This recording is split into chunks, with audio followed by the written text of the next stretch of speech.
Voilà, donc bonsoir à tous. Enregistrement en cours. On a le plaisir d'accueillir Stéphane Jaillet ce soir. Je viens de faire la présentation. Désolé, elle n'a pas été enregistrée.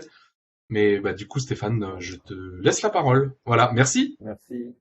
Merci Vincent, merci à tous ceux qui sont venus pour écouter ce petit talk et puis merci pour l'accueil et surtout bravo pour cette initiative que constitue cette série de conférences et je crois que l'honneur est pour moi de vous présenter un travail autour de cette histoire de topographie et 3D. Vous verrez quelque chose qui n'est pas très Enregistrement en technique cours. et qui va plus parler de comment en fait les images qu'on produit à propos des mondes souterrains sont des images variées et construites. Alors, je vais partager mon écran. Tac. Ça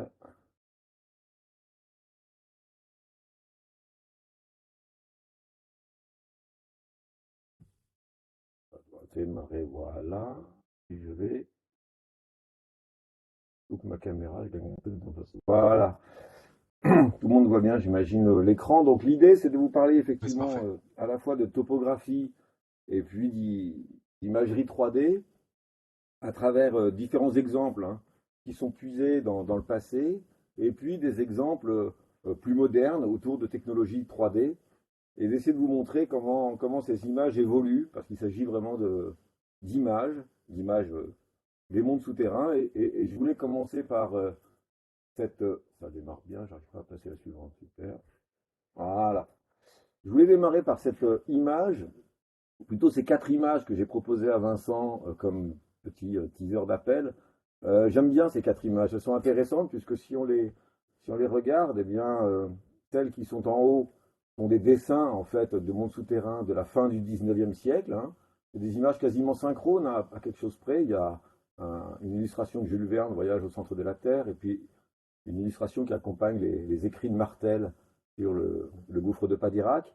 Et puis en bas, on a des images qui représentent des modèles 3D, hein, des réseaux souterrains vus en 3D. On a en bas à gauche le film Sanctum de Gerson, qui est sorti en 2011, et puis une synthèse parmi d'autres de ce qu'on fait dans la communauté Spéléo, ici un petit bout du réseau de Fusubi. Et ce qui est intéressant, c'est que les images du haut se ressemblent beaucoup finalement, et les images du bas se ressemblent aussi beaucoup. Elles sont bien marquées par une certaine temporalité. On produit à la fin du 19e certains types d'images des mondes souterrains et on produit aujourd'hui d'autres types. Et pourtant, les deux images de gauche, celle de Martel ou du film Sanctum, relèvent de la sphère de l'imaginaire, du roman ou du film, alors que celles de droite sont des productions à vocation plus topographique et voire même scientifique. On documente un lieu. Donc ce que j'ai trouvé intéressant dans ces quatre images, qui chacune exprime un temps différent et une façon différente de représenter les grottes, eh bien on s'aperçoit qu'en fait la frontière entre produire une image imaginaire et une image réelle, ou en tout cas qui se veut réelle, comme celle de droite, eh bien finalement cette frontière n'est pas si évidente, et en tout cas la séparation est beaucoup plus nette entre ce qui se faisait à la fin du 19e et ce qui se fait aujourd'hui, que ce qui relève effectivement de l'imaginaire ou du réel. Quand on veut représenter une grotte, hein, et c'est ce que font tous les spéléologues qui dessinent des grottes, vous êtes évidemment tous bien placés pour le savoir, on porte finalement un regard assez externalisé sur la caverne, c'est-à-dire qu'on regarde la grotte d'une manière détachée, et dès le début, hein, vous avez ici une représentation qui date d'une période entre 1750 et 1760, hein, une vue cavalière du site de la Scotiane, hein, de la paire de la Reka dans le karst classique. Dès le début, on a des difficultés finalement pour essayer de représenter ça, et on met en place des vues pseudo-cavalières, intégrant plus ou moins des coupes, des plans, des blocs diagrammes avec des écorchés. Et donc, c'est des documents qui ne sont pas très faciles à lire, mais qui montrent bien qu'on essaye finalement de représenter le karst avec des stratégies qui relèvent pas encore de quelque chose de très codifié, qu'on verra apparaître un peu plus tard. Le codifié, c'est ça, c'est de représenter les grottes sous forme d'un plan, et là vous avez l'exemple de la grotte de Rouffignac, représentée fin 17e. Bien que la grotte soit représentée de manière assez satisfaisante en plan, il y a un certain nombre d'éléments un peu étonnants, comme ces maisons, dont on ne voit pas que le toit, mais qu'on voit par contre en vue cavalière ou de côté, et puis le ruisseau souterrain de Rouffignac, pour ceux qui connaissent, qui est représenté de manière un peu circulaire, là, comme s'il était dans une sorte de mouvement perpétuel. Donc c'est encore des représentations un petit peu étonnantes. Évidemment, avec l'arrivée de Martel, fin 19e, les choses vont considérablement se codifier et on va atteindre un niveau et une qualité de représentation qui sont à peu près celles qu'on produit encore aujourd'hui. C'est-à-dire en gros un plan et une ou des coupes. Une échelle, une orientation, des toponymes. Bref, Martel, il n'est pas le seul, hein, mais participe à cette façon de représenter le monde souterrain qu'on utilise encore aujourd'hui, plan et coupe dans l'ensemble. Alors quelques images un peu jolies aussi d'une cavité que je trouve assez étonnante et assez singulière, la Biccio de Trevigiano, hein, qui est au nord de l'Italie, vers Trieste, à la frontière avec la Slovénie. Et là, vous avez une cavité assez singulière qui a été un temps d'ailleurs la plus profonde du monde au milieu du 19e siècle. Et vous avez différentes représentations de cette cavité. Martel, évidemment, passera aussi par là et représentera aussi cette cavité qui est assez étonnante, hein, qui fait 300 mètres de profondeur et toute une série de puits et un volume souterrain. Et on voit au cours du temps les différentes façons qu'il y a de représenter cette cavité, souvent plutôt en coupe, hein, mais avec quelque chose qui va évoluer au cours du temps. Et là, on a une des dernières, parce qu'il y a encore eu des explorations assez récemment, mais là, une des dernières représentations faites par la Société adriatique de spéléologie, où là, on a quelque chose qui est plus conforme à ce qu'on a l'habitude de voir, plan et coupe. La coupe représentant quelque chose qui ressemble beaucoup à ce qu'on a vu précédemment. Alors, quand on fait cet acte de topographie souterraine, je vais passer assez rapidement sur les aspects techniques parce que tout le monde les connaît globalement, hein. On fait ce qu'on appelle un cheminement filaire. On dit qu'on fait une discrétisation dans la mesure où on va placer un certain nombre de points successifs et on va remplacer ce qui est du domaine souterrain par une par une polygonale en fait, hein. C'est donc un cheminement en 3D qu'on va habiller essentiellement avec les fameuses 4 dimensions qui vont constituer les 2 largeurs et les 2 hauteurs. Tout le monde connaît ça et on produit des plans, des coupes ou des images en 3D qui peuvent être de ce type. Je ne vais pas trop insister sur cet aspect. Évidemment, ce type de travail est soumis à un certain nombre je ne dirais pas d'erreurs, mais en tout cas d'incertitudes, puisque vous avez un problème de résolution selon la maille que vous choisissez de mettre en place dans votre cheminement. Vous pouvez avoir une résolution qui est faible ou forte selon que vous faites une visée tous les mètres ou une visée tous les 20 mètres. L'exactitude peut être plus ou moins bonne ou mauvaise selon que vous placez vos points bien, selon que vous avez des appareils qui vont être entachés d'un certain nombre de biais de mesure. Et puis la précision de la mesure peut être plus ou moins importante selon que le matériel que vous utilisez, la qualité du positionnement, etc. etc. C'est connu, je ne vais pas trop insister. Topographier, c'est aussi construire des documents, des images. J'insiste beaucoup sur ce mot image parce que pour moi, c'est le mot le plus important. C'est des images du monde souterrain et ces images constituent en fait des supports à différents types de discours. Je vais vous donner quelques illustrations variées d'images du monde souterrain en support à des discours scientifiques. Ici, par exemple, le réseau de Fousoubi en Ardèche, sur lequel on a eu l'occasion de travailler, eh bien, vous avez une vue 3D du réseau karstique, et puis vous voyez différents diagrammes de direction de conduit, d'étagement de conduit qui sont proposés. Ce même réseau, vu en plan, avec ici une cartographie, par exemple, eh bien, des sondes, enfin des résultats des sondes hydrométriques et température, et on va utiliser la topographie cette fois-ci comme un support de localisation d'une information. Là, vous avez un travail qui a été fait au Liban par Carole Nem il y a un peu moins d'une dizaine d'années, hein. C'est un travail de cartographie géomorphologique et on identifie donc un certain niveau de détail dans la production d'une information ici en coupe avec des blocs effondrés, des accumulations de sable, des compressions, etc., etc. Je mets un petit mot sur la grotte Chauvet puisque c'est une cavité sur laquelle, avec quelques collègues, on a eu vraiment l'occasion de beaucoup travailler. Idem, ici, vous avez une documentation topographique à résolution assez fine, et puis une cartographie géomorphologique qui va habiller cette topographie et qui va aussi servir de support à un discours qui est en gros celui de l'analyse géomorphologique. Je place quelques exemples comme ça pour vous montrer la diversité de l'usage finalement de l'usage des topographies spéléologiques et des topographies 3D. Ici, le simulateur de Lascaux, qui est une vue 3D de la grotte de Lascaux et dans lequel eh bien, une équipe de Bordeaux travaille à produire des simulateurs d'aérologie pour simuler la présence d'une personne, des variations de température, etc., etc.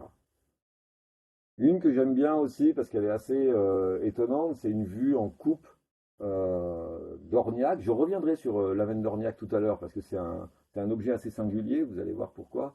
Et là, vous avez une vue extrêmement esthétisée, je dirais même assez simplifiée, de la pénibilité finalement du parcours souterrain des touristes depuis 1935 jusqu'à aujourd'hui, en fonction des aménagements touristiques. Donc évidemment, la topo est extrêmement singulière, extrêmement simplifiée, volontairement simplifiée à quelques bulles, puisque ce qu'on veut représenter, c'est finalement une dénivellation parcourue par un public de touristes qui, en 1955, donc s'arrête à moins 53, en 65 s'arrête à moins 113 et remonte la totalité de la cavité, donc à une pénibilité maximale.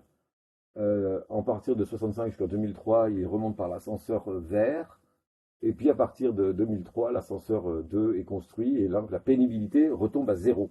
Et donc on a comme ça une cartographie de la pénibilité du touriste de 1939 à 2003. Alors dans ce panel des différents types de représentation et d'utilisation des images, évidemment, les technologies 3D ont tout d'un coup, je ne dirais pas apporté une révolution, mais une belle évolution.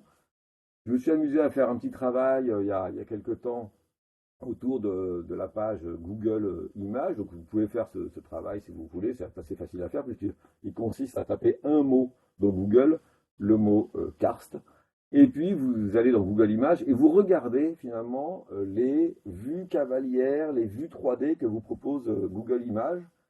Et pour la première page, eh bien, j'ai vu que à peu près 60%, quasiment 60% des réponses sont des vues 3D.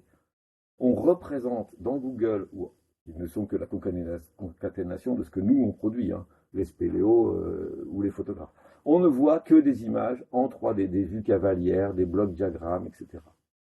De la page 2 à la page 6, c'est 25% des réponses environ. Et puis au-delà, à partir de la page 7, 8, 9, on commence à avoir des images dont je ne vous parle pas ici, puisque ça sortirait du cadre, et puis c'est un petit peu gênant. Et puis la censure peut-être passerait par là.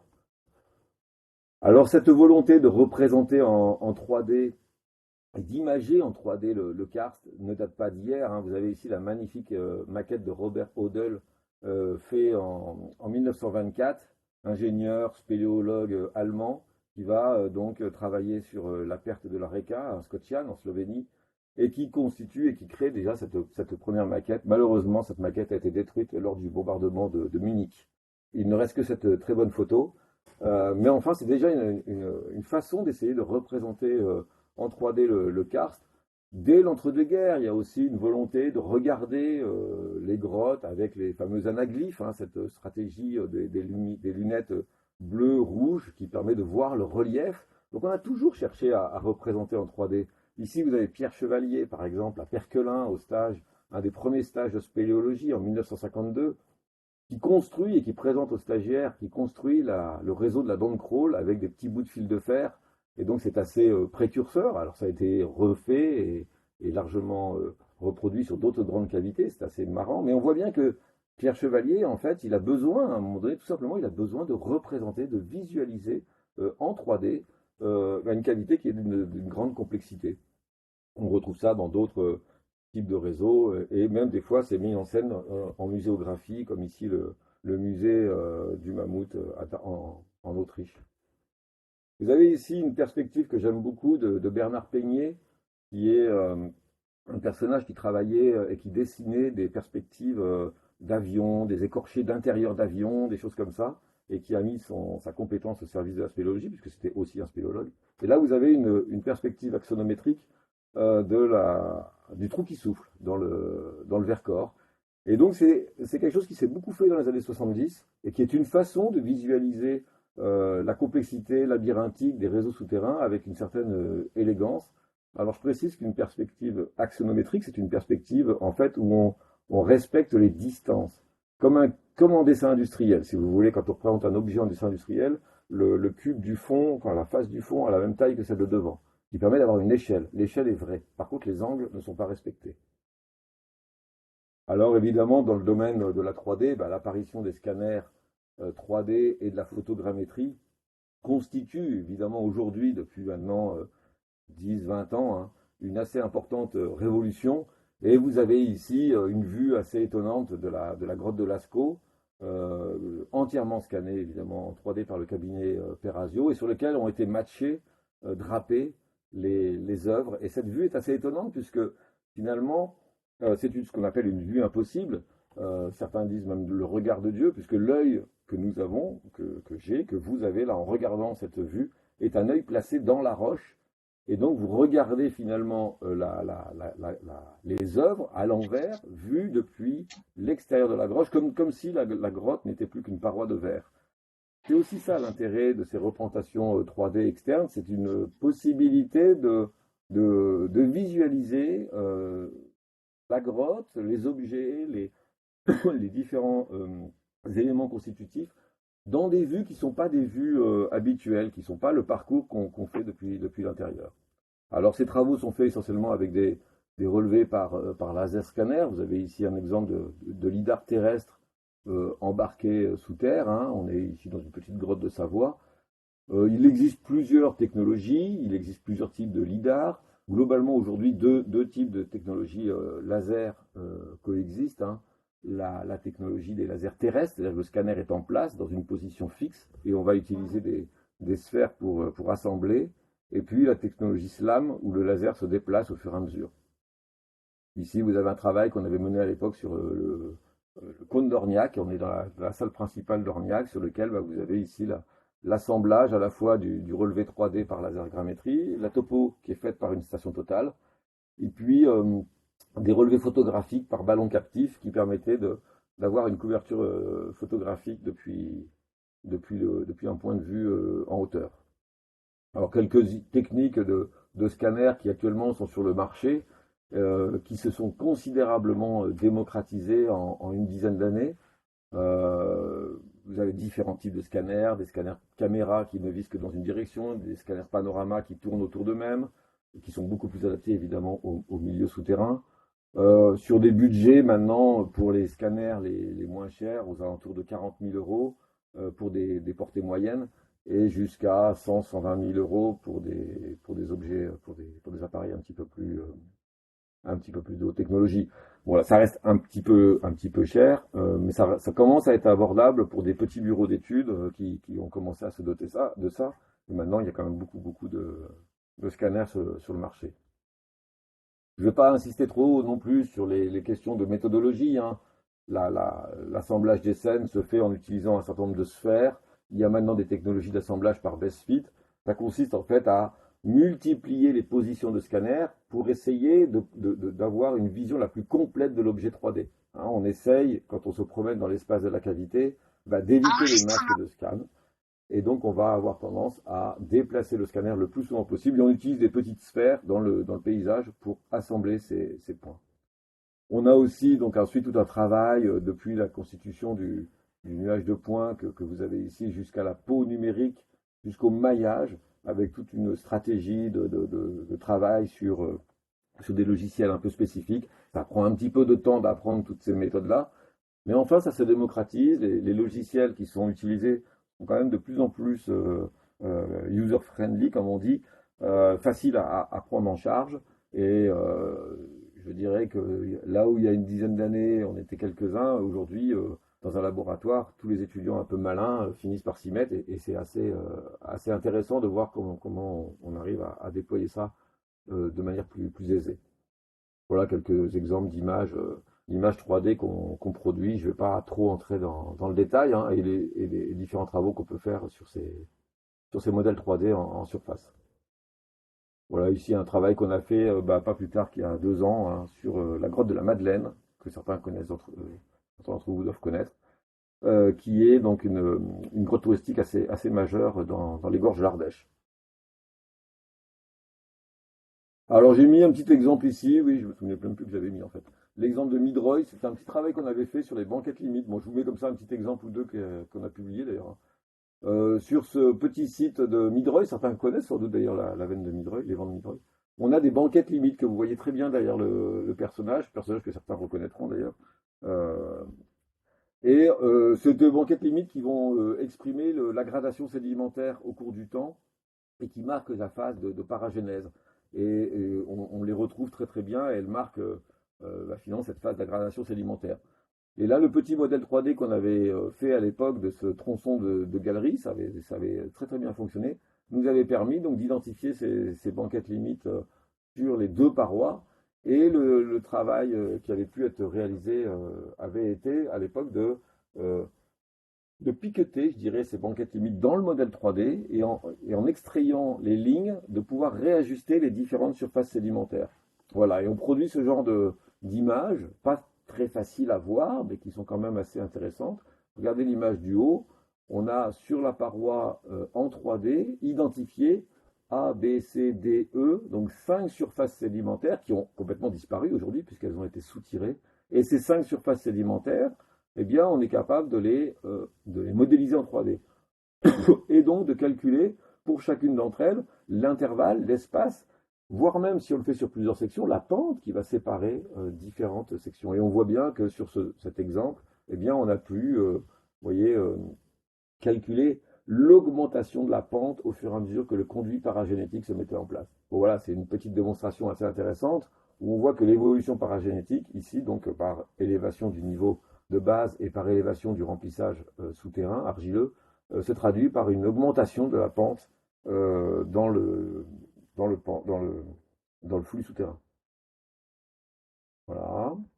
Un autre exemple qu'on avait traité il y a aussi quelques années, ça s'est publié dans un numéro de Cartologia d'ailleurs, c'est la question des stalagmites translatées où on avait pu donc scanner en 3D à haute résolution une forêt de stalagmites pour étudier le phénomène de fluage, le phénomène de soutirage dans les argiles de la veine d'Orniac. Et là, vous avez la constitution du modèle 3D.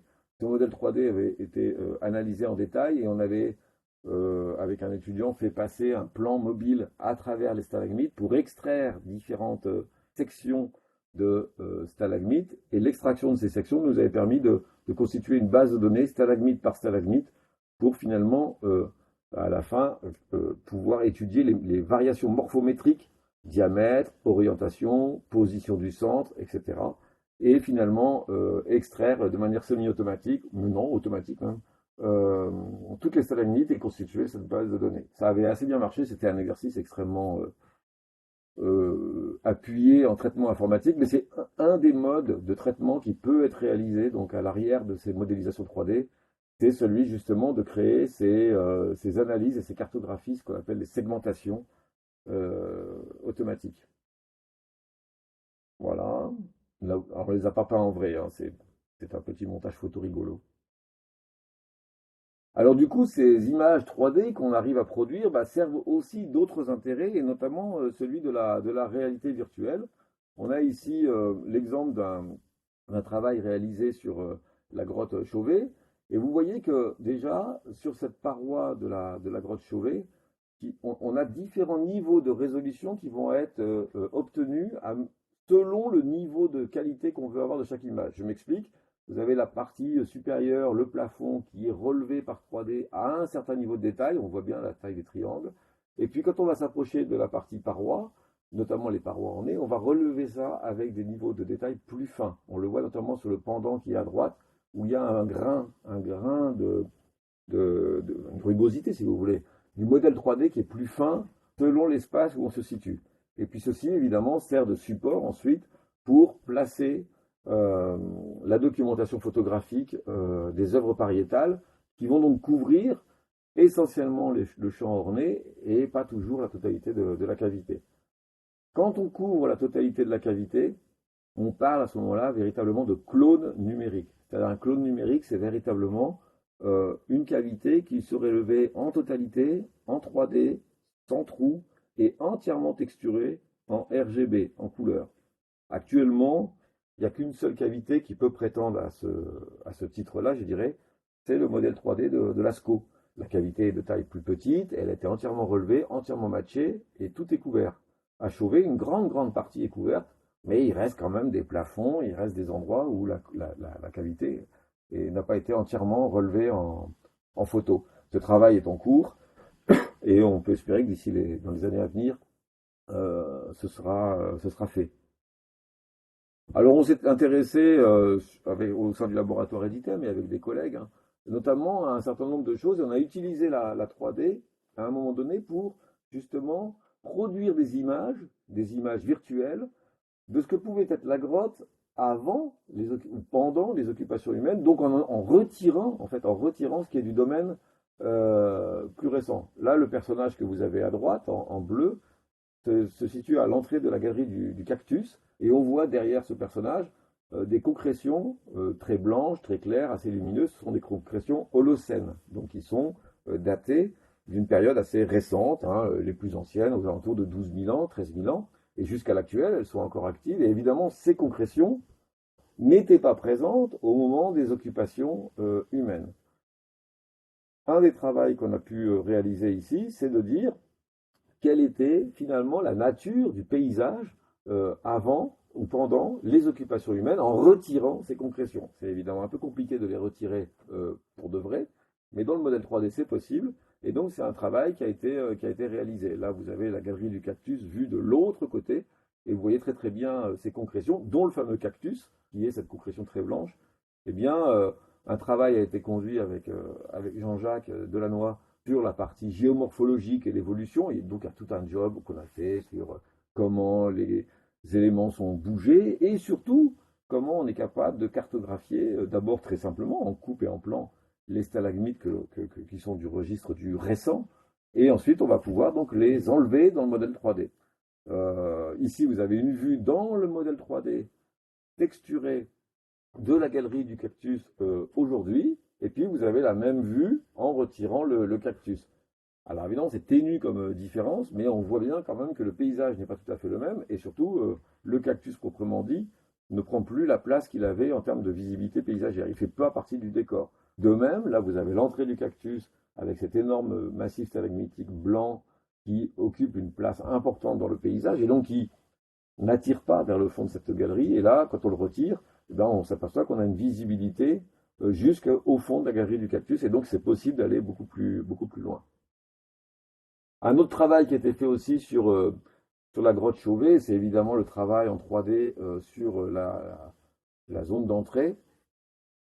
Et là, on a pu scanner en 3D l'arrachement qui a affecté cet endroit et qui a provoqué donc l'effondrement de la cavité et donc l'obstruction totale de la cavité. Avec le travail d'évaluation des volumes, hein, donc c'est aussi les technologies 3D qui ont servi ces intérêts. Un travail de cartographie géomorphologique qu'on a réalisé à l'époque et qui a été matché ici sur le modèle 3D. Et la possibilité, avec la thèse de Benjamin Sadier, de reconstituer le paysage tel qu'il pouvait être au moment des occupations, avant cet effondrement. Là, vous avez une vue justement où on représente la vue 3D de ce Porsche dans sa situation actuelle, et puis en bas, la vue 3D reconstruite en partie avec des interprétations géomorphologiques soutenues par des observations géomorphologiques, donc avec un niveau de détail moindre, hein, on le voit bien en bas à gauche, mais qui correspond donc à cet effondrement avant le premier effondrement il y a 29 000 ans, sachant que les fréquentations préhistoriques donc datent de 36 à 38 000 ans. C'est la porte ouverte aussi, vous voyez le chemin à droite, de retravailler ensuite sur eh bien, la pénétration de la lumière dans l'espace souterrain. Et c'est ainsi qu'on essaie d'utiliser les modèles 3D dans ce genre de travail. Alors, moi, ce que j'avais envie aussi d'aborder avec vous un petit peu, c'est la question de ces images construites, parce que là, on a vu différents types d'usages des modèles 3D et des topographies, à la fois des usages variés dans les supports scientifiques qui sont utilisés, mais aussi pour la partie plus récente sur les affaires, donc un peu autour de la 3D. Moi, ce que j'ai envie de voir, c'était reprendre, on va voir en fait deux cavités un peu emblématiques, et voir comment au cours du temps, ces deux cavités un peu emblématiques Orniac 1 dans un premier temps, et puis on va revenir un petit coup sur Chauvet dans un deuxième temps, comment ces deux cavités emblématiques finalement ont servi de support à la production d'images au cours du temps. Je commence par Orniac 1, c'est un travail qu'on a réalisé à l'époque avec Christophe Gauchon et Françoise Prudhomme, et qui a consisté dans un premier temps simplement à rassembler finalement un certain nombre de topographies et d'images souterraines de cette cavité que sans doute beaucoup d'entre vous connaissent, d'autant plus qu'on va parler que de la partie touristique. Alors voici en 1935 la première topographie publiée par De Joly au lendemain de la découverte. On est en 1935. C'est une coupe schématique. Il appelle rabattu sur un plan, en gros qu'on dirait aujourd'hui déroulé ou développé, où on voit très très bien donc l'entrée, les premières salles, les volumes intermédiaires, et puis la salle ou les salles rouges, selon les toponymes, le fameux vaisseau fantôme en 17 pour ceux qui connaissent. Tout ça est relativement bien représenté avec les toponymes qui sont en fait balancés en légende avec les numéros qui sont indiqués. Et donc derrière cette topographie, eh bien, vont se succéder pendant environ 70 années des reprises, des compléments, d'autres topographies. Et je trouve ça assez passionnant. Là, on a la topographie du Jardin Weber, 1937-1939. On est donc très peu de temps après. Et cette topographie sera éditée sous forme de carte postale d'ailleurs. C'est assez intéressant. Et complétée en 1947 à partir du moment où les salles hautes sont découvertes. Je fais un petit retour en arrière. Vous voyez que les salles hautes qui sont un prolongement au-dessus de la salle, j'ai oublié son nom, ces salles hautes sont découvertes par De Joly juste après la guerre et donc sont complétées et à nouveau rééditées ici en carte postale. Alors on a tout un tas de reprises. Glory en 1937 publie cette cavité qui est en fait simplement la reprise de celle de 1935 de Joly. Astier dans les années 40, idem, reprend, redessine et change un peu les numéros, mais globalement ce ne sont que des copies. Et puis vous avez aussi un dessin d'Émile Dujardin-Weber qui dessinait assez bien, qui ici illustre les différentes phases de mise en place de la cavité avec des interprétations qui sont un peu aujourd'hui discutables, comme la connectivité entre la cheminée et la surface. Même si lui considère que c'est une étape de fonctionnement, aujourd'hui on sait que c'est pas possible. En 1995, Georges No publie ce document dans un document à vocation touristique. Et alors il fait une petite erreur de copie puisqu'il relie les cheminées des salles hautes avec les salles supérieures. Et or, en plan, il n'y a aucune connectivité et aucune connexion possible. C'est simplement la facétie du dessin. Si je reviens un petit peu en arrière, vous voyez ici, hop, voilà, le dessinateur en 1947 a bien séparé la cheminée des salles supérieures, ce qui n'est pas le cas ici dans cette reprise. Balazuc en 1956 ne fait pas l'erreur. On voit bien les salles hautes et la cheminée chevalier qui sont bel et bien séparées. Et donc, au gré des copies, au gré des retopographies, eh bien, effectivement, on a effectivement des réussites plus ou moins satisfaisantes de cette production imagée de la veine d'Orniac 1. J'aime beaucoup celle-là. On est en 1965, donc on est quand même après 1956, après la topographie donc de Balazuc, qui est quand même assez bonne. Et en 65, donc l'équipe de Trébuchon découvre les réseaux suivants et font un croquis de leur nouvelle découverte, donc Orniac 2, et puis après plus loin il y aura Orniac 3, et ils redessinent un endroit où ils n'auront pas le droit d'aller refaire de la topographie, de Joly leur empêchera de faire de la topographie. Donc ils redessinent à la main, et c'est pas très heureux, mais enfin ils font comme ils peuvent, de mémoire, en reprenant plus ou moins ce croquis. Mais c'est marrant comme de voir que 10 ans après, des fois des croquis peuvent être quand même de qualité moins intéressante que ce qu'il y a après. Néanmoins, la topographie Trébuchon publiée sera très très bonne, la voici, elle sert encore aujourd'hui de très bon support, mais vous voyez que si elle est bonne en plan et en coupe, la partie en bas à gauche, salle de Joly, et vers les salles rouges, eh bien cette topographie-là n'est pas représentée dans la topographie Trébuchon. Il faut dire que comme ils n'ont pas eu le droit d'aller dans les salles hautes, et ils n'ont pas eu le droit de refaire toute la coupe. Voilà, ça c'est le petit détail où on le voit ici. Alors en 1999, fin des années 90, pour les besoins de l'aménagement du nouvel ascenseur qui ouvrira en 2003, le cabinet de géomètre Perazio produit une topographie nouvelle. Tout est nouveau. Alors évidemment, vous voyez que c'est quelque chose qui est extrêmement détaillé sur les cheminements, sur la qualité des, de la géométrie générale. Par contre, l'habillage des parois, évidemment, est beaucoup plus frustre, puisqu'il répond à une question qui est la position géométrique précise des objets les uns par rapport aux autres, dans le but de faire un forage, en l'occurrence. Alors, il y a d'autres topographies qui vont exister et coexister. Il y a celles qui sont plus euh, pour le projet d'une médiation. Là, vous avez par exemple dans Paris Soir dimanche en 1938 un dessin qui est repris de la topographie de Joly pour représenter finalement des circulations qu'on pourrait faire dans la grotte avec ces petites flèches qui n'ont absolument aucune logique puisqu'on ne passe pas du tout par là.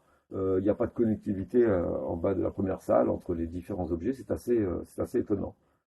Ici, on est pour le guide de la veine touristique de la veine d'Orniac de 1982, qui est une représentation assez satisfaisante, mais avec toujours cette copie hâtive qui fait une jonction entre la cheminée Chevalier en 5 et puis les salles hautes au-dessus, jonction qui évidemment n'existe pas. Alors celle-ci est assez savoureuse, on est fin des années 90, début des années 2000. Pour les questions d'explication au public, on va dire au public, bah, attendez, on est en train de préparer un deuxième ascenseur, et vous allez voir, bientôt, vous n'aurez pas à remonter en gros.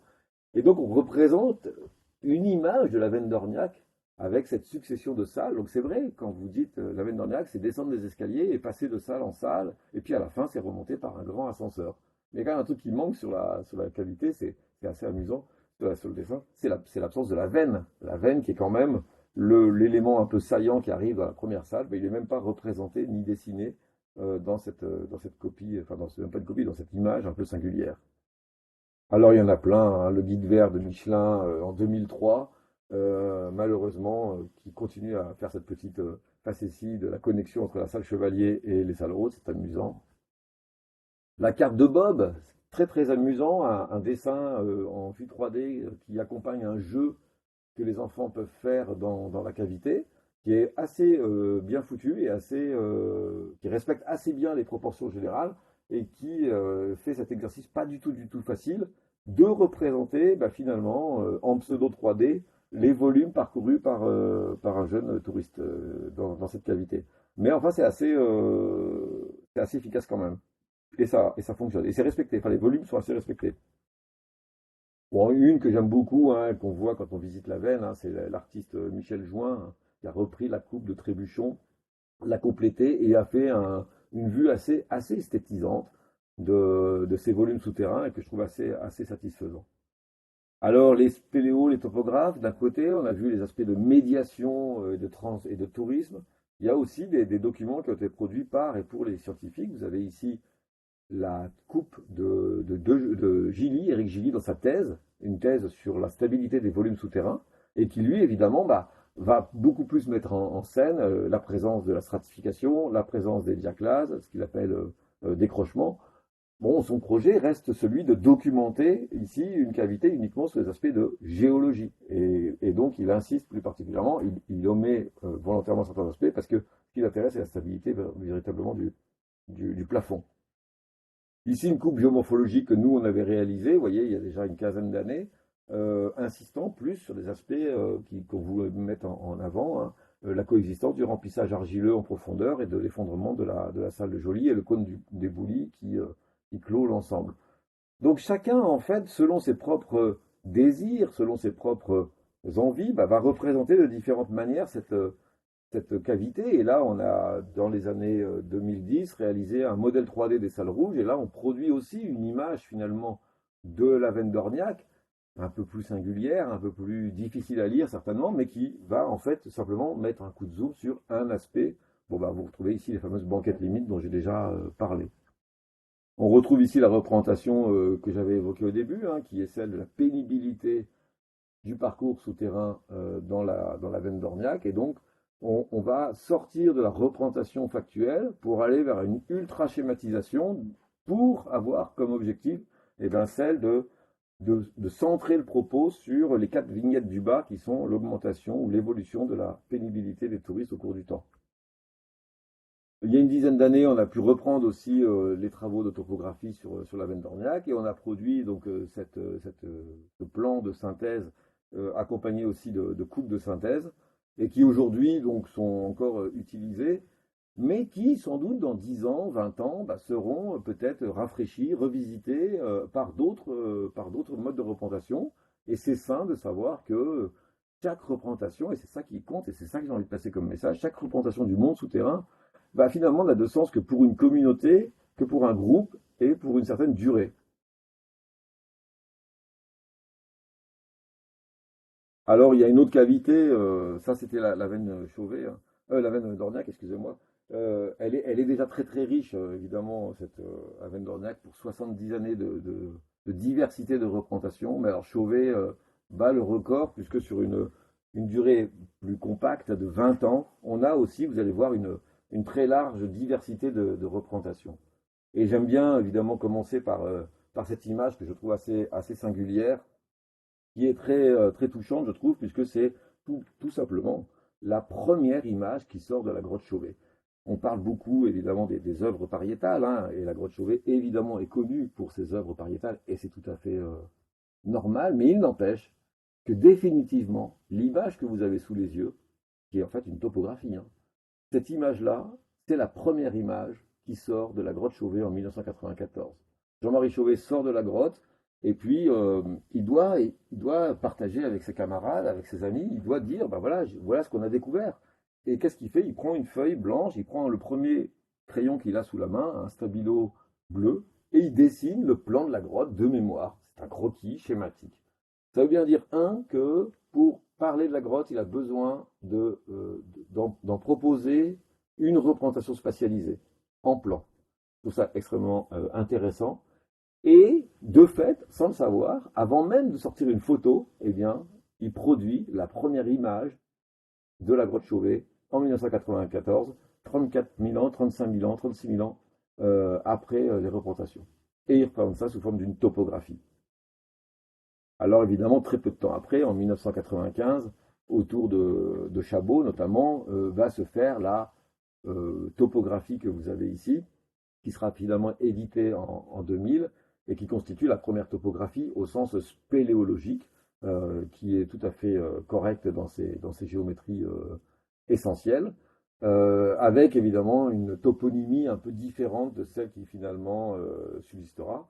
Mais cette topographie est faite vraiment au lendemain de la découverte. Vous voyez, elle est datée du 2 janvier 1995, Daniel André, Michel Chabot et Jean-Marie Chauvet.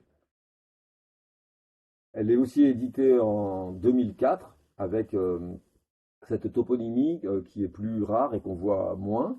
Et je dirais que ces deux topographies qu'on voit là, eh bien, vont constituer finalement les deux seuls, enfin avec le croquis, les deux seuls documents produits par la communauté spéléologique. Très vite, les géomètres vont prendre le relais et en 1997, vous avez donc une première topographie faite par méthode station totale et positionnement qui permet de produire cette nouvelle topographie de la grotte Chauvet. En 2004, plusieurs diverticules et compléments topographiques sont réalisés par Le Guillou et Maxud et arrivent à cette topographie qui est la plus détaillée et la plus complète pour les parois et pour les limites de la grotte, pour l'emprise. Et puis vous avez cette image que je trouve assez singulière dès 1995, donc que je range dans le registre de la médiation, qui est donc eh ben, une vue éclatée 3D eh ben, de Peigné, celui qu'on avait déjà vu tout à l'heure pour le trou qui souffle. Il produit cette image à l'issue d'une et une seule visite. Il a l'occasion d'aller une fois dans la grotte, il récupère un plan topographique qui est en cours de construction et il produit cette image en une et une seule visite, qui est géométriquement assez singulière et assez intéressante. Alors dès 98 et puis ensuite dans les années 2000, eh bien les relevés 3D vont commencer. Au départ, ce ne sont pas des relevés par LIDAR, par laser scanning, mais par topographie. Et c'est pour ça qu'on a ces gros triangles qu'on voit dans le modèle. En fait, c'est une image où on fait le scan 3D avec une station totale point par point. Et je crois que la première volumétrie de mémoire, elle doit être constituée de 5000 points. Donc c'est assez long à faire. Évidemment, les relevés 3D vont se compléter, vont continuer. Il y a toute une histoire et une succession de plusieurs modèles 3D qui vont s'affiner. Là, vous avez par exemple le relevé qui a été fait fin des années 2010 par l'équipe de Perazio et complété par un programme de recherche où on avait fait la partie maillage. Et vous voyez ici les plans se succéder entre la salle Brunel, la salle des Bauges et jusqu'au fond.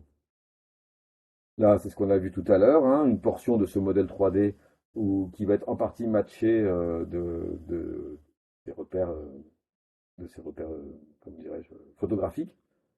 Et puis une image qui est tout à fait singulière, hein, qui est l'image qui a été présentée dans le film de Herzog, peut-être certains d'entre vous l'ont vu, La grotte des rêves perdus en 2010, qui est en fait une visualisation du nuage de points de la grotte Chauvet. Moi, ce que je trouve assez fascinant, c'est que ce film, évidemment, La grotte des rêves perdus, a été vu par des millions de personnes, hein. Il a beaucoup circulé, notamment en Amérique du Nord, où il a circulé dans plusieurs festivals. Et donc l'image, finalement, de la topographie, finalement, peut-être la plus vue par le plus de monde, bah, c'est celle-là. C'est celle-là, c'est la topo de la grotte Chauvet que le plus de gens ont vue. Évidemment, ce n'est pas la plus facile à lire, puisque ce n'est qu'une portion du nuage de points. Mais c'est intéressant de prendre conscience qu'il y a des images qui nous semblent factuelles, qui nous semblent bonnes, qui sont publiées dans des documents scientifiques ou spéléologiques, et qui ont un certain niveau de visibilité, et puis d'autres, eh bien, qui en fait nous échappent et vont avoir je dirais pas un succès, mais en tout cas une visibilité beaucoup plus forte, même si elles sont moins représentatives de ce qu'on imagine du volume souterrain. Alors le travail que je viens de vous dire a été ici organisé sous forme d'une frise chronologique qui va, vous voyez, de 1994 à 2013, en essayant de représenter 5 types de documents topographiques, 5 types d'images. En jaune, eh ben justement les documents de la communauté spéléologique, hein, le croquis Chauvet, la première topo André Chabot Chauvet, et puis en fait ensuite sa publication qui arrivera un petit peu plus tard avec une copie plus tardive. Donc on voit que la phase spéléologique de l'histoire de la production iconographique et imagée de Chauvet, de la grotte Chauvet, bah, s'arrête en gros au début. Et puis très vite, en orange, vont prendre la partie géométrique, hein, les géomètres experts interviennent avec d'ailleurs le travail de relevé cadastral et la topographie Perazio-Bournet, telle qui est encadrée en noir, eh bien en fait ça veut dire que c'est des documents qui vont générer beaucoup de fils, puisqu'il y a vraiment une filiation qui va s'organiser. Les scientifiques apparaissent en rouge, hein, avec des relevés topographiques, d'abord commencés par Rousseau, prolongés par ceux de Max Sud, et puis ensuite la grande cartographie géomorphologique des sols, pilotée par Jean-Jacques Delannoy. Tout ça va en fait s'étaler, vous voyez, jusqu'aux les années 2004, le SIG Chauvet étant aussi une production cartographique qui apparaît dès 2011 et se poursuit encore aujourd'hui. En vert, les modèles 3D, les différentes générations de modèles 3D, la volumétrie qui commence, qui n'est pas encore du scan, et les premiers scans, hein, le Perazio 02, Perazio 02 bis et les modèles Editem vont s'étaler, vous voyez, de la période 2005 à 2010. Et puis il y a une nouvelle campagne qui n'est pas indiquée ici, de photogrammétrie, mais qui n'est pas encore traitée, qui apparaît beaucoup plus tard. Et en bleu, restitution et médiation, eh bien là, ce sont des documents qui ont vocation à être distribués dans le public. Et donc, on voit qu'ils arrivent plus tardivement, évidemment, hein. Ça va être des modèles 3D, des anamorphoses, des choses partagées, des choses qui vont servir aussi les intérêts de la création d'anamorphoses, hein, dans Chauvet 2. Mais on voit quand même que le petit bloc diagramme de Peigné, eh ben, il apparaît dès 1995-96, et donc il est assez précoce. Voilà, j'ai trouvé assez intéressant ici d'essayer de représenter cette histoire finalement des topographies et des images de la grotte Chauvet sur un temps extrêmement compact, une vingtaine d'années, hein, seulement. On a plus de 20 documents qui s'étalent, qui se copient les uns les autres, c'est normal, mais qui en tout cas chacun exprime différentes communautés et différents acteurs de la production des images. qui se succèdent globalement. Les spéléos arrivent en premier, suivi des géomètres, puis des scientifiques, puis des modèles 3D, puis de la médiation. Mais cette succession n'est pas si vraie. Dès le départ, on a des images à destination de médiation qui apparaissent de manière assez précoce. Voilà, ça c'était un petit peu plus les aspects zoom. Et pour finir, eh bien, il y a un objet qui est tout à fait singulier. Je vais prendre quelques minutes pour parler de cet objet singulier. C'est le facsimilé de la grotte Chauvet. C'est Chauvet 2, que beaucoup d'entre vous sans doute connaissent. Et cet objet est assez intéressant puisque jusqu'à présent, tout ce que je vous ai dit, consistait en gros à faire une topographie à partir d'une grotte. Et bien là, on va faire autre chose. On va faire une grotte à partir d'une topographie. Et je trouve que c'est assez intéressant en termes de rhétorique, d'essayer de comprendre que la grotte Chauvet 2, c'est une grotte au sens monde souterrain, mais elle est construite à partir d'une topographie. Et donc là, on a un petit renversement de chronologie assez singulière, et la topographie, qui était jusqu'à présent un document dont la vocation était de représenter la grotte, la topographie devient à ce moment-là le support à la future grotte, le plan d'architecte, si vous voulez. Alors là aussi, des documents imagés qui vont illustrer cette phase-là. Vous avez ici les tout premiers travaux qu'on appelle morphing numérique, qui avaient été à l'époque pilotés par le Conseil général de l'Ardèche en 2001, donc c'est assez précoce par rapport à la découverte de la grotte Chauvet. Et déjà, il y a la vocation, en tout cas déjà, il y a l'idée à l'époque, vous voyez, de prendre des portions de grottes, de faire des choix et d'assembler cet ensemble pour constituer un volume plus petit qu'on a appelé anamorphose, en tout cas qu'on va recompacter, réduire, parce qu'évidemment la grotte Chauvet étant très grande, il n'était pas envisageable de la reproduire en totalité. Alors ceci va évoluer au cours du temps, au cours de différents projets qui vont se succéder, et puis finalement, ce sont des morceaux de la grotte qui vont être retenus pour former à droite, vous voyez, ce plan qui finalement concatène, assemble les éléments essentiels retenus, validés par un conseil scientifique, et qui vont finalement constituer ce qu'on a un temps appelé la caverne du Pont d'Arc et qui s'appelle désormais Chauvet 2. Mais ce qui est intéressant, c'est qu'on est vraiment parti ici d'une topographie, on tord la topographie, on refait une nouvelle topographie, et cette nouvelle topographie, on va en faire une grotte. Vous avez ici l'image des écailles, avec le passage voilà, on appelle ça des écailles, parce que ce sont des petits morceaux qui ont été retenus, et qui vont constituer donc la grotte Chauvet 2, qui est évidemment d'un volume et d'une taille plus modeste que l'original, mais ça fait quand même déjà un beau volume pour ceux qui l'ont visité. On a quand même déjà un parcours souterrain qui est assez conséquent. Là, vous avez l'image qui a été rassemblée. Il faut une dizaine d'années, en gros, pour que les successions de projets se construisent et puis valident ce plan de la copie. Et effectivement, le travail derrière, dont je ne vais pas parler, qui mériterait en soi une conférence, va consister à produire finalement la grotte Chauvet à partir de la grotte Chauvet 2 à partir d'une topographie.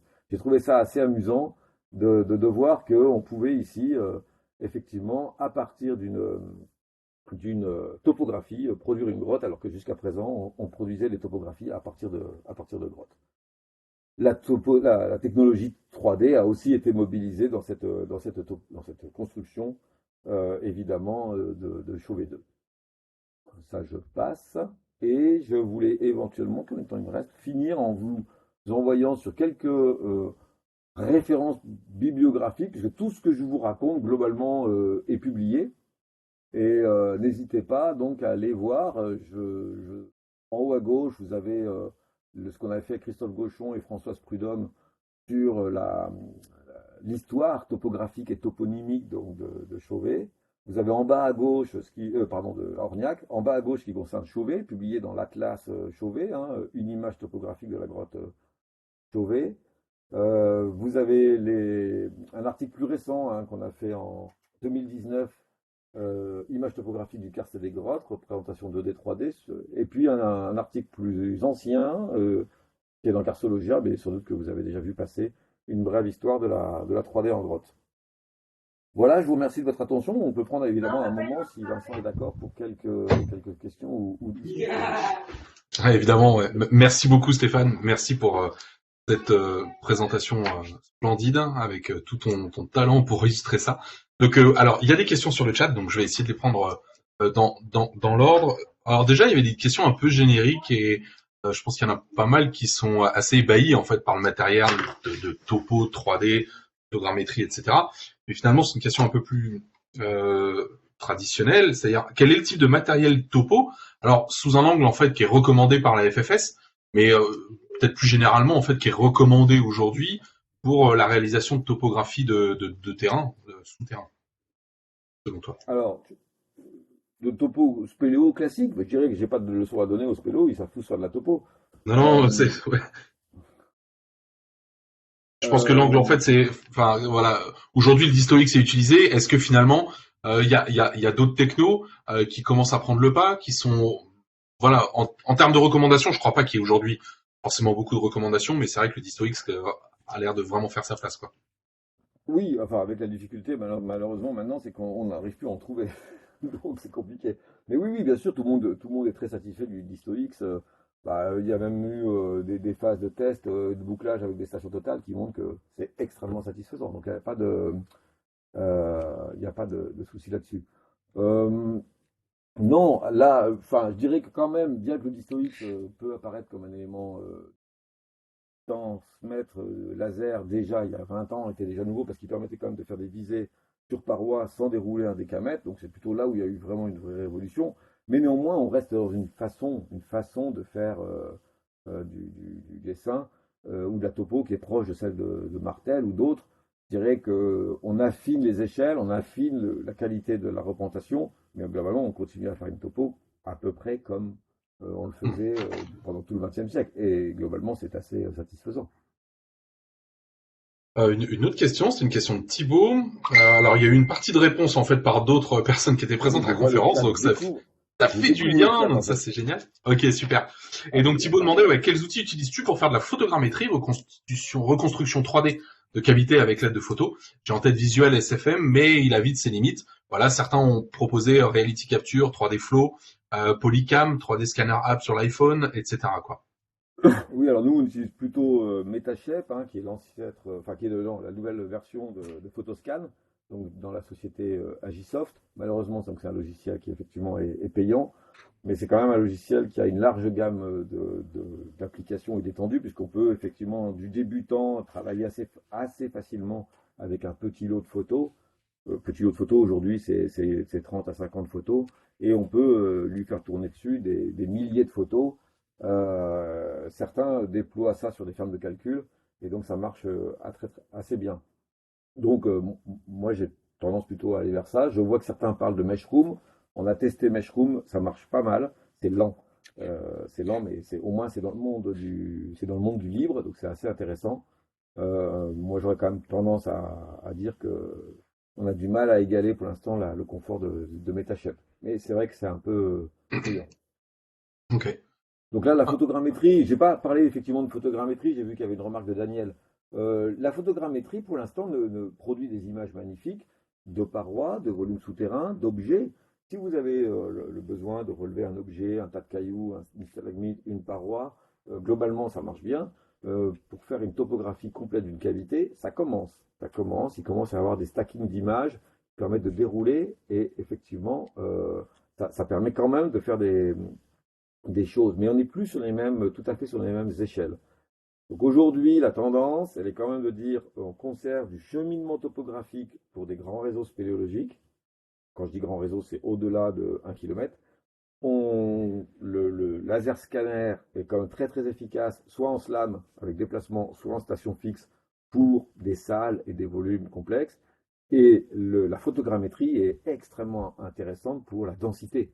C'est-à-dire qu'avec la photogrammétrie, vous allez atteindre la très haute résolution. Parce que là, vous pouvez rajouter du pixel. Et si vous avez des appareils photo de bonne qualité, vous allez sur certains objets sans problème descendre en dessous du millimètre. Et certains aujourd'hui travaillent en photogrammétrie à des échelles beaucoup plus fines, hein, quelques dizaines ou centaines de microns sans difficulté. Mais évidemment, ce que vous appliquez à un objet qui fait 1 mètre carré n'est pas le même que ce que vous appliquez à une salle entière. yes. Et donc du coup, alors il y a eu aussi un certain nombre de réactions concernant les maquettes physiques. ont été faites. Oui, Donc voilà, donc Daniel indiquait que effectivement donc François Caffin avait produit une très belle maquette d'un réseau souterrain.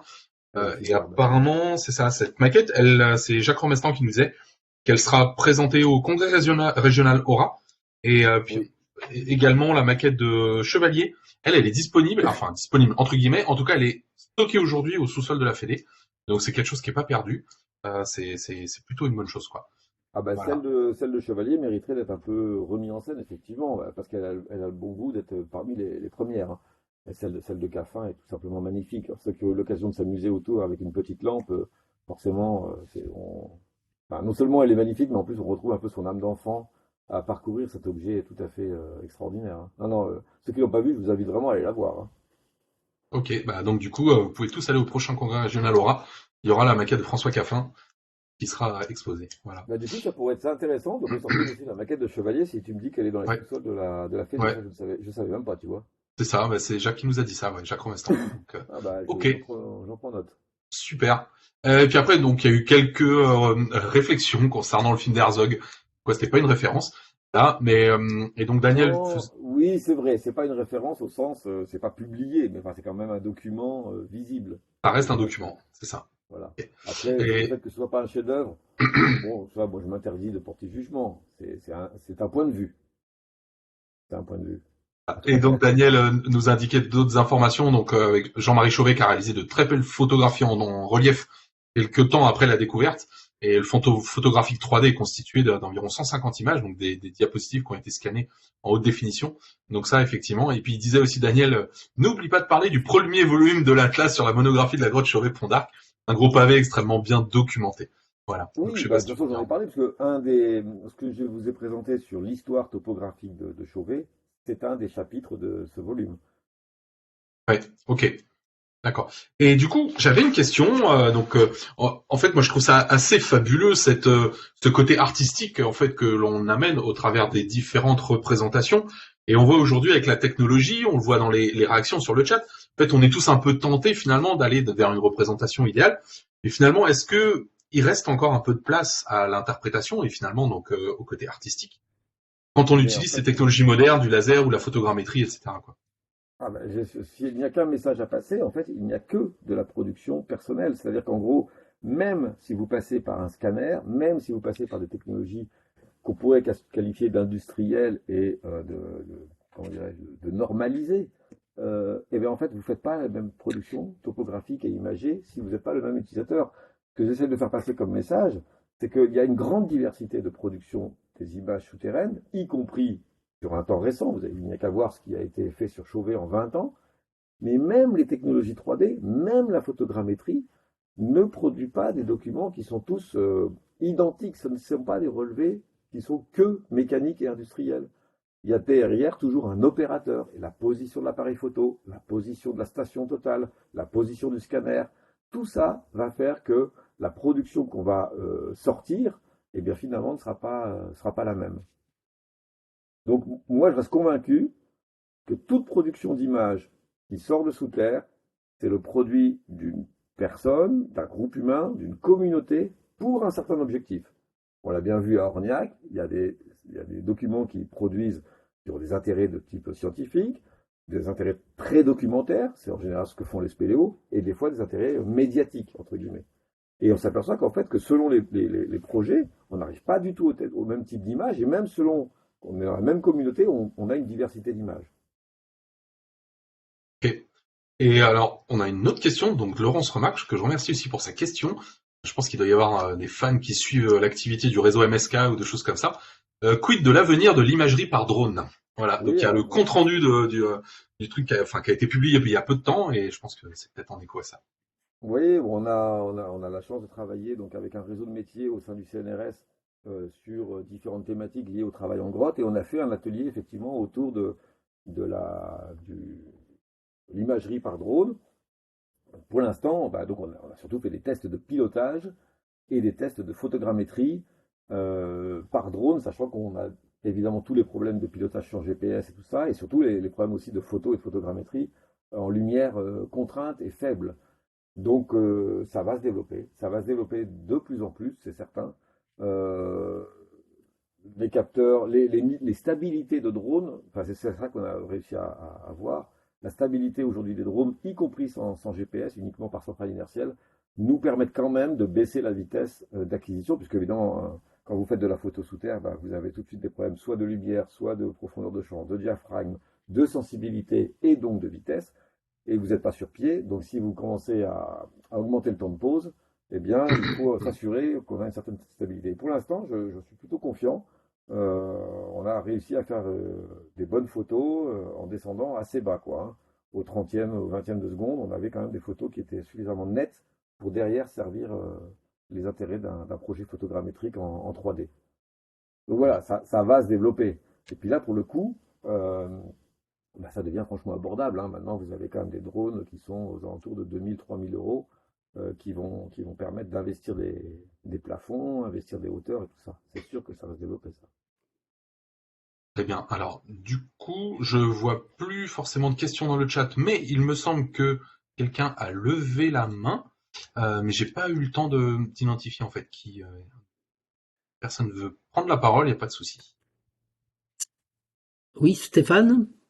Oui, Oui, ou Vincent, oui, Vincent. Vas-y, je t'en C'est prie, Daniel. Daniel Chailloux. Oui, bon, je m'adonne en ce moment depuis 4 ans à la photogrammétrie et j'ai un terrain de prédilection qui est pas loin de la région parisienne, qui sont les grottes d'Arcy-sur-Cure. Et donc, on connaît très très bien le propriétaire, hein, François de Lavarande, et on a l'autorisation d'aller photographier les peintures ornées, les peintures ornées, les parois ornées du fond de la grotte, les grottes préhistoriques qui remontent à des peintures qui ont été datées à 28 000 ans. Et dernièrement, il y a eu un saccage des portes, puisqu'il y a 11 grottes préhistoriques le long de la rivière. Il y a eu un saccage, il y a des petits jeunes d'Arcy-sur-Cure qui ont forcé les portes des grottes ornées, puisque elles sont toutes fermées à l'exception de non, voilà, la grotte du Trilobite et la grande grotte. Donc la grande grotte est visitable. Et là, on a refait une topographie extrêmement précise de la grotte du Cheval, et on en a profité pour faire de la photogrammétrie dans la grotte du Cheval, technologie qui n'existait pas, bien sûr, à l'époque des relevés archéologiques, donc menés par Michel Girard et par Dominique Baffier. Donc on a eu l'autorisation de François d'aller photographier les peintures et les gravures, ce ne sont que des gravures. Et on a produit pour les besoins de la grotte un petit documentaire, un petit film sur une compilation des différentes photogrammétries des œuvres pariétales. Donc, si ça peut intéresser, enfin moi je ne veux pas accaparer la conférence, mais je peux vous présenter le début de ce petit bout de film qui fait 7 il est minutes en au ligne total. ce film ou il est en ligne ou pas, Daniel? Non, non, mais je peux vous le présenter directement là. Parce qu'il y a aussi sur Arcy-sur-Cure, j'avais fait un peu de bibliographie, il y a quelqu'un qui a écrit un article sur l'histoire des successions topographiques, mais c'est Oui, sur la grande grotte d'Arcy, je crois, qui est oui. assez bien foutu cet article. Oui, tout à fait. C'est Nous, on est en train utilisé. de compléter, ouais, on est en train de compléter tout ça, oui, oui. Ah, c'est Voilà, bien, ouais. c'est Ça, bien. ça- ça dure 5 minutes, Daniel, c'est ça? Ouais, ouais, je peux vous le Alors, il y a présenter. juste une question de Charlotte Onia, et puis après, à la limite, pourquoi pas? Oui, oui, tout à fait, merci beaucoup. Donc, Charlotte qui pose une question. Coucou Stéphane, est-ce que tu pourrais développer un peu sur l'utilité de la 3D pour une meilleure compréhension de la spéléogenèse d'une cavité pour les grottes hypogènes, par exemple? Coucou Charlotte. Des admiratrices. Euh, oui, bah, enfin, c'est vrai que là, enfin, c'est toujours une question d'échelle. Pour la spéléogenèse, par cavité hypogène, par exemple. Pour les cavités hypogènes, on a souvent des géométries qui sont assez particulières avec des successions de coupoles, éventuellement même des cristaux assez particuliers, qui sont des macrocristaux. Donc, le recours à la 3D peut effectivement constituer un bon outil pour étudier la géométrie générale de l'ensemble des conduits et tout ça, et voir un petit peu quelles peuvent être les modalités de paléocirculation. Et alors, si on va plus en détail, on peut effectivement utiliser de la photogrammétrie sur paroi pour aller évidemment dans un niveau de détail plus fort, pour par exemple travailler sur les cristaux. Il y a des gens qui font de la photogrammétrie à des échelles très très fines, hein. Il y a des gens qui travaillent sous l'eau, sur les petits coraux et tout ça. Donc on pourrait imaginer effectivement travailler sur une paroi ornée de microcristaux associés à cette genèse hypogène à partir de relevés photogrammétriques. Ce serait tout à fait pertinent. Très bien. Bah, merci beaucoup. Et donc, bah, Daniel, du coup, si tu veux nous Oui, montrer ton petit bout de film, c'est avec plaisir. Merci à oui. toi. D'accord, donc je partage Tu l'écran. partages l'écran, tu as un icône de partage en Euh, haut si tu le voilà, vois. alors, est actuellement en cours de partage, voulez-vous, voilà, prendre le relais. Ok, alors, bon, alors voilà, ah oui, c'est partager un clip vidéo avec audio, voilà, installation, c'est pas, Ou bon, sinon, tu partages un écran et tu le lances sur ton écran. ouais, alors, et maintenant installé, bon, ok, ouais, faut que j'aille chercher, il faut que j'aille sur mon bureau, alors, donc, je sais pas, Ouais, bah si, peut-être là, ouais, le plus sur, simple, c'est de le lancer sur un de tes écrans et de partager ton écran. Après, tu fais comme tu veux. ah oui, d'accord, ah oui, alors attendez, hop, alors, il est là. Il est déjà là, voilà. Il est là. Oui, ça va, là, vous l'avez? Non, Oui. non, on l'a pas. Faut que tu partages Ah. l'écran. Ah, alors attendez. Alors, je retourne dans Blue. Voilà. Alors, partager l'écran. Voilà. Alors là, je tombe sur un truc, partager l'écran numéro un. Ouais, bon. Vas-y. Ok. Press escape. Ah non. Cliquez pour commencer à partager. Ah oui, cliquez ici pour partager. Ah oui, voilà, ça y est, Là, c'est d'accord. en train de Ok. charger. Donc là, C'est bon, on c'est a bon. ton bureau, Daniel. Ouais, d'accord, voilà. Ok, donc c'est bon. Alors là, je peux sortir. Je peux enlever ces trucs-là, là, qui vous gênent, non? Vous les voyez? Vue flottant. Ah oui, réduire. Ah, pourquoi c'est là? Bon, Là, je pense que tu peux lancer si tu ok. Alors j'y vais. Donc voilà, c'est pour le grand public, hein.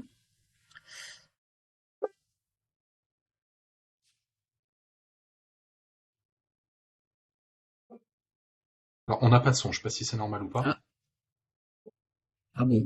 Pourtant, moi j'ai du son. Mince. Aïe. Pourtant, il y a le son sort de chez moi.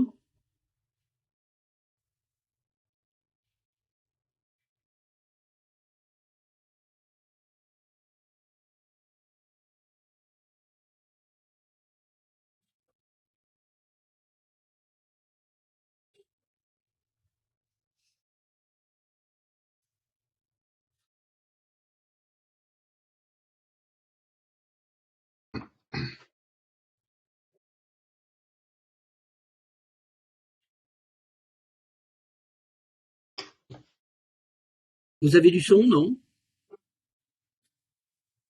Que c'est fondamental ou pas? Non, il n'y a pas de son. Ah ouais, alors je sais pas. Et pourtant, tout est activé chez moi. Bon. Bon, je vais pas vous la jouer, hein, c'est du piano, hein. Donc ça, c'est une Vénus.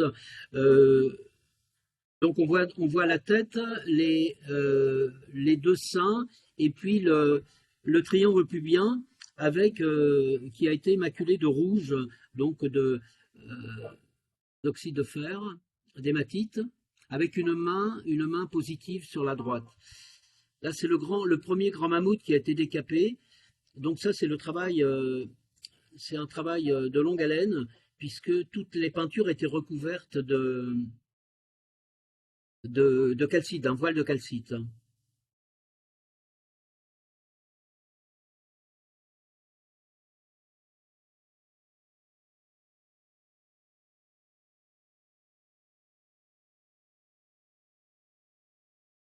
Alors cette figure-là, je ne sais pas si Stéphane, je te l'enverrai, cette figure-là a un double sens de vision, puisque quand on retourne la photo, on a un cerf avec les ramures.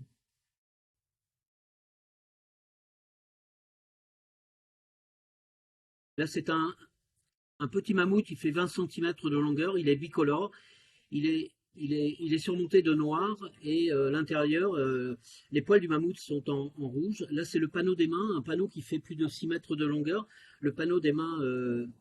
Donc, il y a une main, il y a deux mains négatives et il devait y avoir énormément d'autres mains, mais comme la grotte a été nettoyée au Karcher dans les années 70, oui, pardon, dans les années 90, voilà un petit peu le résultat de l'opération de nettoyage.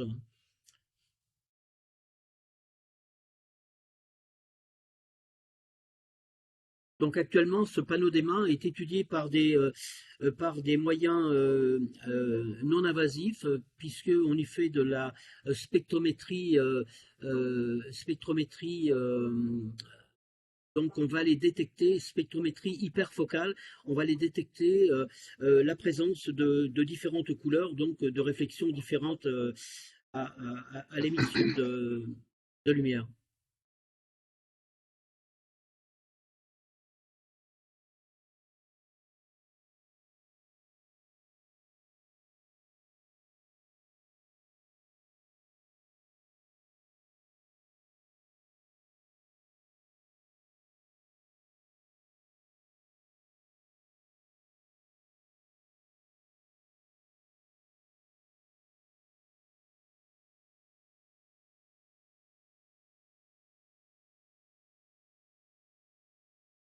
Donc bien sûr, tous ces, vous voyez, là on voit quelques petits restes de concrétion, puisque toutes ces peintures sont au plafond.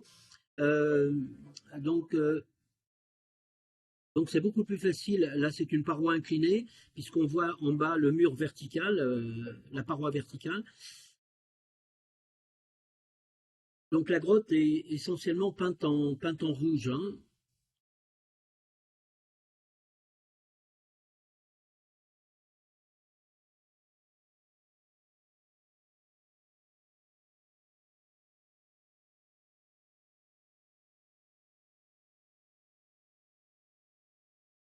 Donc là, c'est pour faire la transition. C'est un petit abri qui est entre deux grottes préhistoriques.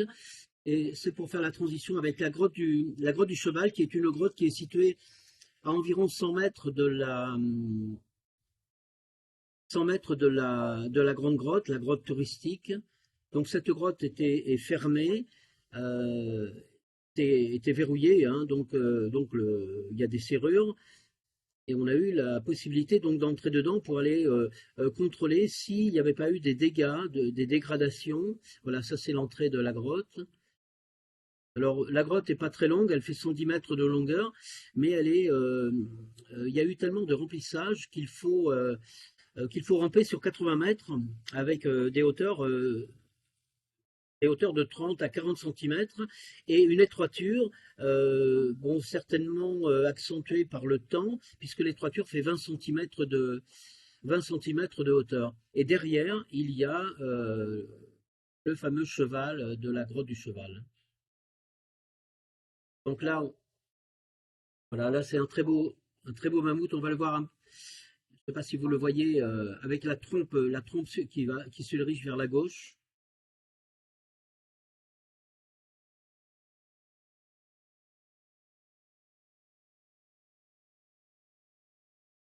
Donc on voit l'œil du mammouth qui est, voilà, je ne sais pas si vous voyez, l'œil du mammouth ici qui a été gravé sur la pellicule de boue qu'il y a sur les parois.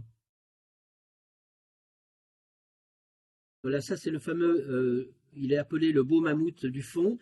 Malheureusement, dans les années 90, il y a bon, une personne qui a donné un coup d'épaule, qui a failli effacer le mammouth, l'œil tout du moins. Donc là, le mammouth fait 65 cm de longueur hors tout. Il est situé à 90, le plafond est à 90 cm du sol.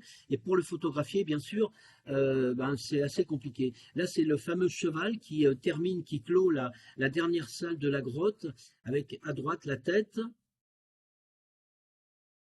Alors avec d'autres indices qui n'ont jamais été expliqués pour l'instant. Et là, on se dirige vers la gauche, là, vers la queue du cheval.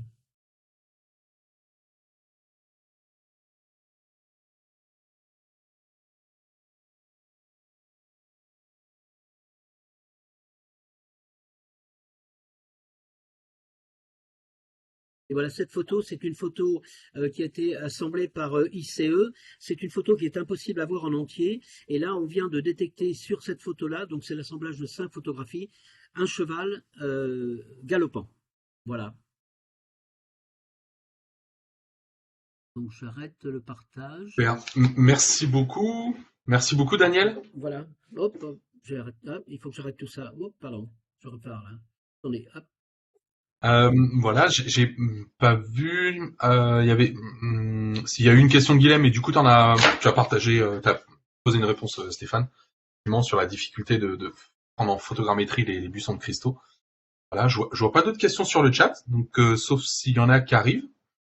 Mais sinon, bah, merci beaucoup à toi, Stéphane. On a été plus d'une cinquantaine de personnes. Je pense qu'il y en a presque 60 à un moment. Voilà, donc c'était vraiment un plaisir. Merci à tous. Si certains veulent se proposer, présenter les choses à l'occasion d'une prochaine conférence de la COSI, n'hésitez pas. Vous êtes les bienvenus. Voilà.